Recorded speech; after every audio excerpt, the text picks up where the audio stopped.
ନମସ୍କାର। ସକାଳର ବଡ଼ ଖବର, ସକାଳର ଲାଟେଷ୍ଟ ଅପଡେଟ୍। ଆଜି ଏମିତି ଏକ ଘଟଣା ଘଟିଛି ଯାହାକୁ ଶୁଣିଲେ ଆପଣ ମଧ୍ୟ ଆଶ୍ଚର୍ଯ୍ୟ ହୋଇଯିବେ। ଜି ଥାଉ ଥାଉ ଦଲାଲମାନେ ମାରିଦେଲେ ଶ୍ରମିକଙ୍କୁ। ଋଣ ଦେବା ବାହାନାରେ ତାଙ୍କ ପାଖରୁ ଦସ୍ତଖତ ନେଇ ମାରିଦେଇ ତାଙ୍କୁ ଶ୍ରମ ସହାୟତା ପଇସାକୁ ହଡପ କରିଦେଲେ କିଛି ଦଲାଲ। ଏମିତି ଏକ ଘଟଣା ଆସି ପହଞ୍ଚିଛି ନବରଙ୍ଗପୁର ଜିଲ୍ଲା କୃଷିଗୁଡ଼ା ଗାଁରୁ।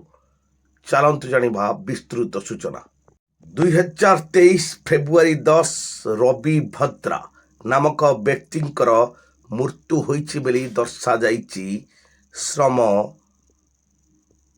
ବିଭାଗର ଅଫିସରେ ମୃତ୍ୟୁ ପଞ୍ଜୀକରଣ କରାଯାଇଛି ତହସିଲରେ। ଫଳରେ ତାଙ୍କୁ ମୃତ୍ୟୁ ବାବଦରେ ସହାୟତା ରାଶି 2 ଲକ୍ଷ ଟଙ୍କା ଦିଆଯାଇଛି। କିନ୍ତୁ ଏହି 2 ଲକ୍ଷ ଟଙ୍କାକୁ ଜାଲିଆତି ହଡପ କରି ନେଇଛି ତାଙ୍କୁ ମୃତ୍ୟୁ ଦର୍ଶାଇ।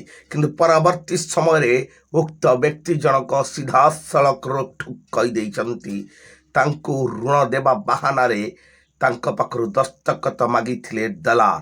ଫଳରେ ଦସ୍ତଖତ ଦେଇ ସାରିବା ପରେ ହିଁ ଏମିତି କାରନାମା କରିଥିଲା ଉକ୍ତ ଅଞ୍ଚଳର ଜଣେ ରାଜନୈତିକ ଦଲାଲ।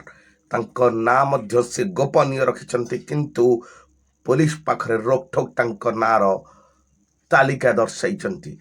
ବଡ଼ ପ୍ରଶ୍ନ ଉଠୁଛି, କେମିତି ଶ୍ରମ ବିଭାଗର ଅଫିସର ମାନେ, ପ୍ରଶାସନ ମାନେ ତଦାରଖ ନ କରି ଜଣେ ଜୀବିତ ବ୍ୟକ୍ତିକୁ ମାରି ଦେଉଛନ୍ତି ଏବଂ ଉକ୍ତ ବ୍ୟକ୍ତିଙ୍କ ନାଁରେ ସହାୟତା ରାଶି 2 ଲକ୍ଷ ଟଙ୍କା ଦେଉଛନ୍ତି କେଉଁ ଆଧାରରେ?